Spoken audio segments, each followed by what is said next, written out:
राधे राधे। जय श्री कृष्ण। स्वागत है आपका एक और नई रीडिंग में। आशा है कि आप सभी ठीक होंगे।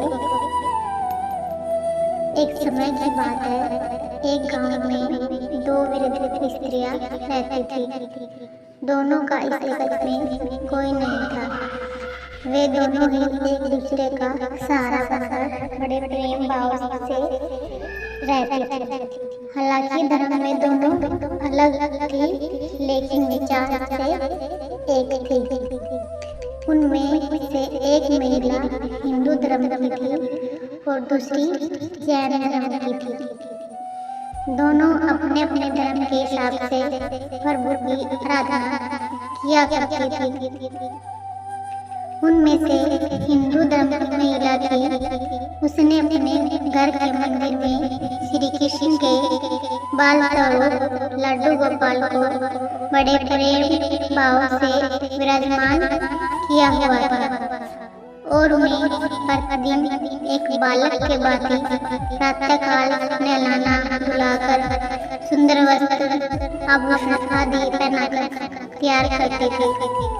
वह उन्हें एक बालक के समान ही मानती थी, इसलिए कहीं भी बाहर जाती उनके लिए फल खिलौने आदि चीजें लेकर आती थी और प्रेम पूर्वक उनको भोग लगाती थी। इसी तरह वे दोनों महिलाएं एक दूसरे के परम्परा सहयोग में अपना सुखमय जीवन व्यतीत कर रही थी। वे दोनों जब पूजा पाठ वैसे कामों से मुक्त होती थी, तब बचा हुआ समय एक दूसरे के साथ सुख दुख बांटते हुए व्यतीत करती थी। कुछ समय बीतने के बाद श्रावण मास में हिंदू महिलाओं को तीर्थ यात्रा पर जाने का अवसर मिला। तब उसने अपनी अति प्रिय जैन धर्म की महिला से भी चलने के लिए कहा, क्योंकि वृद्धावस्था अधिक होने के कारण वह चलने फिरने में थोड़ी असमर्थ थी। इसलिए उसने जाने से मना कर दिया और कहा कि मुझे चलने फिरने में परेशानी होगी, इसी कारण तुम भी तीर्थ यात्रा में विघ्न रहेगा।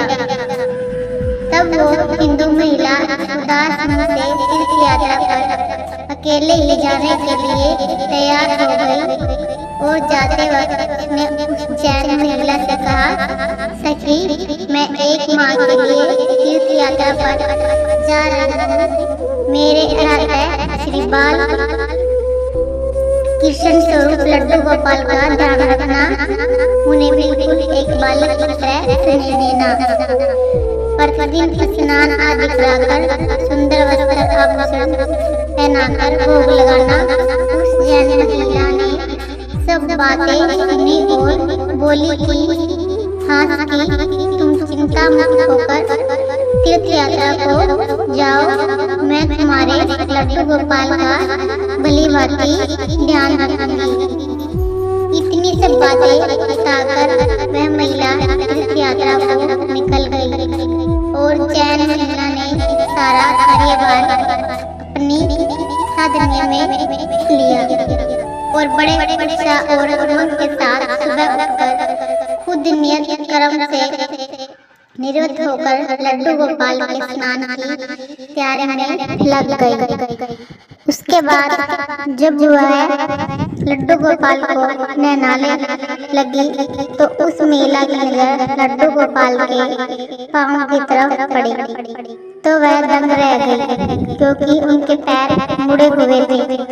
उसे लगा कि उसकी वजह से उनके पांव टेढ़े हो गए हैं। इसका मुख्य कारण ये था कि उस महिला ने जब भी लड्डू गोपाल को देखा, वस्त्र व आभूषण से सुजित देखा था।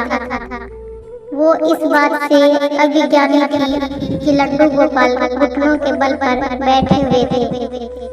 उनका बाल स्वरूप ऐसा ही है। वह बहुत परेशान हो गई और सोचने लगी कि मैं अपने सखी से क्या कहूँगी। उसने इतने विश्वास के साथ मुझे ये जिम्मेदारी दी थी और मैंने लड्डू गोपाल को देखभाल से नहीं ही रखा। ये सब सोचकर वह चिंता में बैठी ही थी कि उसे याद आया कि उसकी सखी ने कहा था कि लड्डू गोपाल सिर्फ एक प्रतिमा नहीं बल्कि जीवित होते हैं।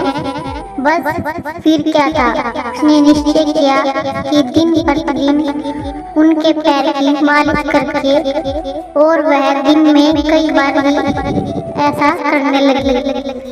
और जैसे श्री कृष्ण का भाव है और जैसे श्री कृष्ण का स्वभाव है कि वो इतने कृपालु दयानिधान उस वक्त महिला की इस नादान भक्ति में वशीभूत होकर उन्हें उस पर अपनी अपार कृपा लुटा दी। और एक दिन वह महिला रोज की भांति प्रातःकाल उठकर लड्डू गोपाल को नहलाने का प्रबंध कर ही रही थी कि उसकी नजर उनके पैर पर पड़ी। उसने देखा कि लड्डू गोपाल के पैर ठीक हो गए और यह सब देखकर वह वृद्ध महिला खुशी से फूली न समाई और ये सारा वाक़या सुनाने के लिए अपने सखी का बेसब्री से इंतजार करने लगी।